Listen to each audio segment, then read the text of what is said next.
The podcast you're about to hear was made with Anchor. Make your own podcast for free at anchor.fm. Hello, fine people of the internet. I am JR, and this is your dose of tech, Linuxy, open sourcey, privacy-loving goodness. Today we're talking about encryption. What is encryption, and what are we going to do about quantum computers when it comes to encryption? But the first thing we must talk about, and to set the stage, what is encryption? So, encryption is simply taking information, scrambling it in some predetermined way, and it comes out gibberish. So if I send you a message, hello, my name is Jaren, and I encrypt it, scramble it with a predetermined way, send it to you, it won't say that anymore, unless you know the key I used to then decrypt it back into the real information that is actually usable. I have my notes written down here, real information. It should be usable information, because technically it's still information. But to decrypt it, as I previously said, you need the cipher. And what a cipher is normally a key that tells the user or the receiver of the encrypted file message how to get the original message out of the gibberish that they currently see. Many different forms of keys exist. The oldest one that I know of is known as the Caesar cipher. And it's called this because this is what Julius Caesar used to send encrypted messages back and forth between allies, probably the battlefield, so on and so forth. So encryption has been very important even back in the time of Caesar. The Caesars. I don't know which Caesar it was, actually. I think Caesar Augustus. Don't quote me on that. I don't know. Look it up. This cipher is also known as the shift cipher, and the reason why it is known as the shift cipher is because it takes the text. So if I write, hello, my name is Jaren, I would take every letter and I would shift it up or down a desired number of letters in the alphabet. So if I want to send you this message that is encrypted I can write it on a piece of paper, send it to you, and as long as you know how many letters up or down I shifted, you can decrypt it. So if I say we'll go 3 letters down, A becomes C. Makes sense, right? And so on and so forth. The problem with this is that even though it worked for a while, and when it was first created, it was probably super strong. Probably the strongest encryption they had at the time. Now it's kind of obvious. You can easily study the letters and figure out the formula that was used to encrypt it, and then you can easily just decrypt it. So if you see that, the letter E is used the most, and here are all these letters that are used a lot, and these all letters look the same too, and you could probably figure out the word the. And then you could easily figure out the rest of the letters. And so now it's not very useful. But we have new ciphers now. Ciphers that use computers and mathematics to make it super difficult to break the encryption, or to figure it out even. And these things are what keep our modern computing safe, and what many companies and agencies and governments use to keep the secrets the secret. I encrypt my laptop because I bring it out. My laptop and my phone are both encrypted. I carry them with me places I go. They need to be encrypted, so in case I lose it or it gets stolen, people can't easily access my information. Even if they turn my phone off, pull out the hard drive, stick it in their computer, they cannot read it. It's a bunch of jumbled mess. And this is done with modern day cryptography, using very complex mathematics to secure the information. And we'll get into this and how it relates into encryption next.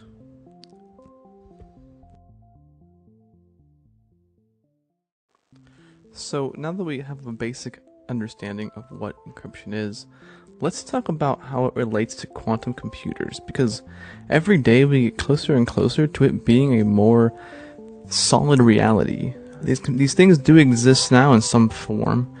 I don't believe they're very powerful. I don't have a huge history on quantum computing, but they exist in some forms.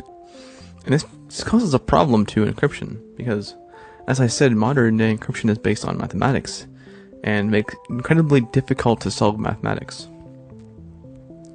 This is by doing things like figuring out, finding the prime factors of some gigantic number that would be impossible for a human to find, and take years and years for a computer to find, a modern day computer that you have in your house. When I say years, I mean many, many years. Millions, billions, trillions, quadrillions of years. So I want to read this quote here. So, it's a very good quote from hackaday.com. And it says, "Imagine a world where the most widely used cryptographic methods turn out to be broken. Quantum computers allow encrypted internet data transactions to become readable by anyone who happen to be listening. No more HTTPS, no more PGP. It sounds a little sci-fi, but that's exactly the scenario that cryptographers interested in post-quantum crypto are working to save us from." They're working on it, and that's good. Any encryption method based on this factoring, this problem of solving factors, prime factors, or doing a modular exponents, is in trouble. This includes RSA, this includes elliptic curve, this includes Diffie-Hellman, this includes, how I pronounce this, Algama. So things like PGP, GPG, HTTPS are at risk, because that's what they use. And it's very good for modern computing. It's very hard to crack. But the thing is that this covers the most currently used public key cryptography. And what public key cryptography is that I have two keys, a private key and a public key. And you have two keys, a private key and a public key. If I want to encrypt something that only you can see, I use your public key to lock it, and then only your private key can unlock it. Not even your public key can unlock it. And this is all made possible because of these mathematics, but quantum computers operate differently, and this becomes a problem. And when this is a problem, we have issues with SSL connection. So when you go to a website and you see that green lock, it says HTTPS, that means it's secure. It cannot be cracked. It's encrypted. Things that are very essential, like your bank, are going to be able to be cracked. And that's a problem. That's a big problem. We have an issue with Equifax and all the data being leaked, which I can rant about another day, which really made me mad. That's possible. But then you have the situation where you're logging into your bank, so you're making a transaction. People can steal that. However, strong symmetric ciphers, such as AES and Blowfish, will also be easier to crack with quantum computers, but only by a factor of 2. So what that means is that if you're using AES 128 today, you can use AES 256 in quantum computers. It would take them just as long to crack it as it would a typical computer today if you're using 128. And that's great and all. It doesn't really solve a problem. AES is good, but isn't used public key cryptography. It's symmetric. So if I encrypt a file and I want to send it to you and it's encrypted in AES 256, you need to have that same key. How do I get to that key to you in a private manner is the issue. So we have to figure out a way to do this public key crypto in a way that lets it so we can use quantum computers but not get cracked. Our best crypto systems simply depend on the hardness of the problem. And that's actually a problem. So the question is all lost? Is our encryption paradigm coming to an end where everything has to be open and nobody has security and someone can just use your credit card? How are we going to fight against this? How is this going to be possible? Well,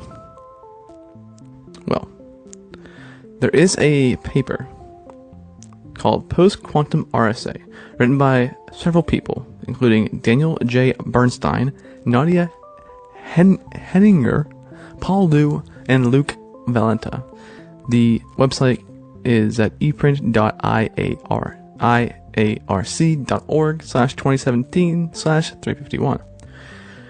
The authors of this paper estimate that attacking a terabyte-sized key using Shor's algorithm, which is an algorithm that is theorized to be able to crack encryption with a quantum computer, would require around 2 to the 100th power worth of operations on a quantum computer.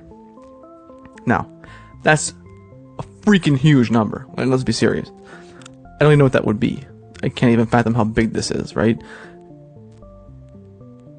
It is said to be comparable to the total number of bacterial cells on planet Earth. That's a lot of numbers. That's a lot of zeros, I should say. A lot of operations that need to be done. So let's get some ideas here. In terms of today's computers, an Intel Core i7-6950X, which is a fairly reasonable, it's a high-end computer processor for everyday use. Desktops, usually enthusiasts have it. It can perform 106 cycles per second. So if we say we run one of those 2 to the 100 powered worth of operations every cycle, it would take around 3,792 quintillion centuries. Did you hear that? Centuries, not years. Centuries. That's crazy. Like, my computer right here, which is less powerful than this, but if I had this processor, it would take 3,792 quintillion centuries.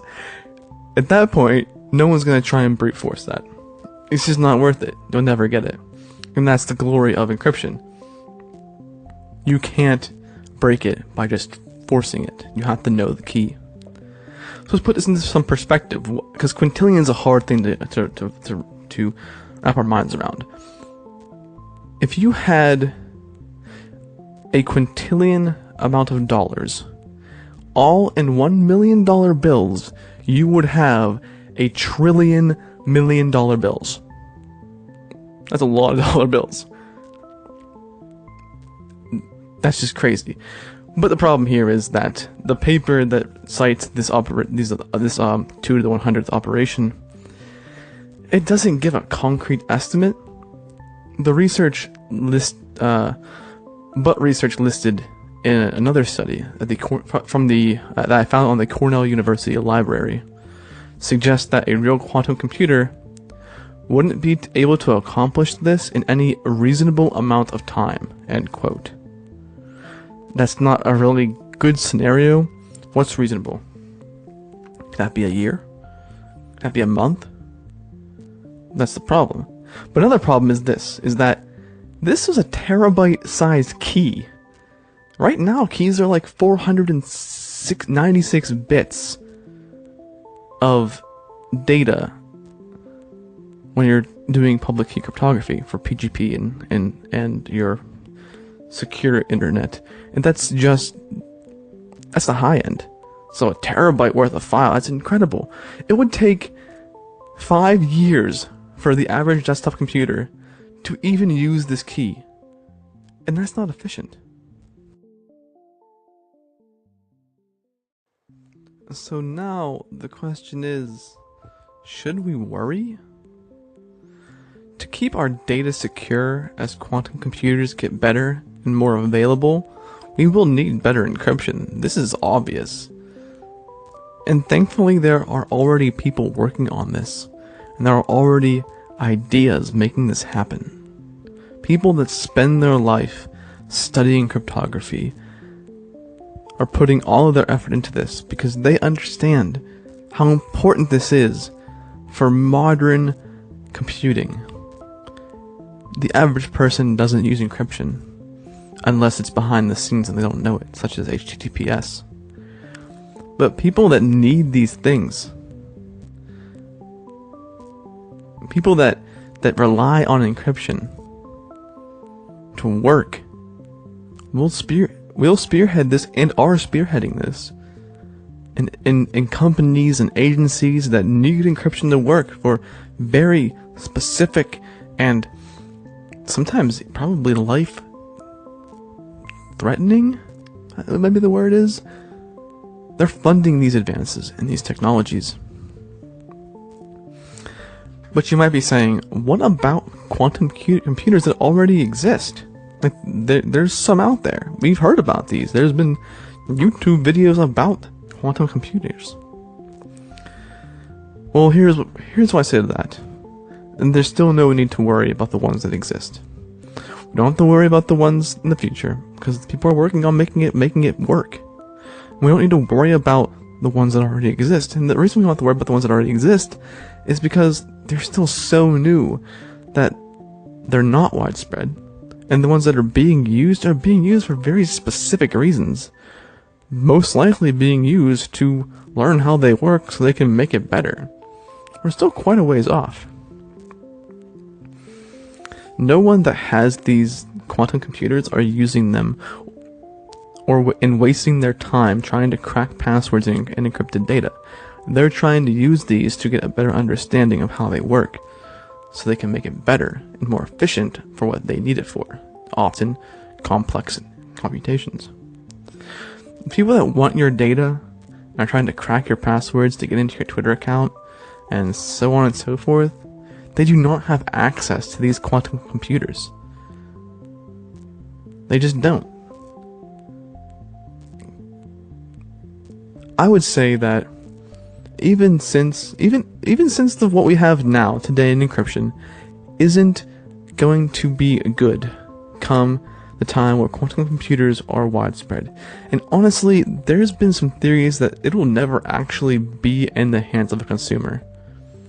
But then again, people thought that about the desktop computer back in the 60s.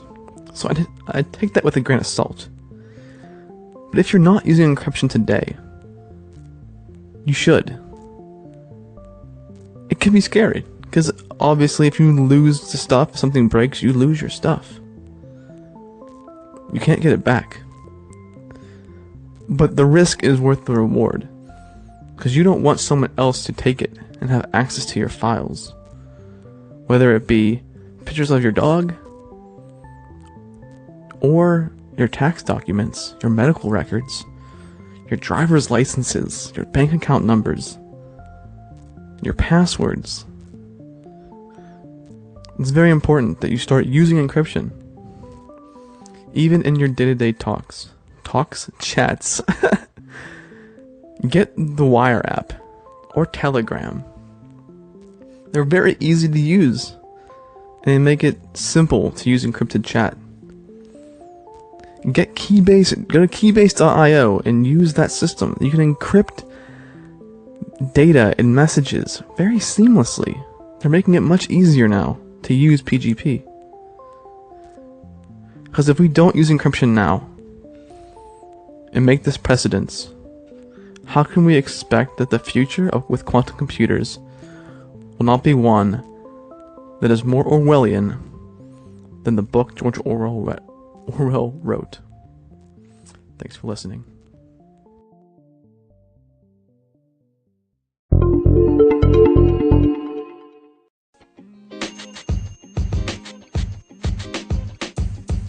The podcast you just heard was recorded with Anchor. If you want to make your own, download the Android or iOS app completely free from anchor.fm/podcast. That's anchor.fm/podcast.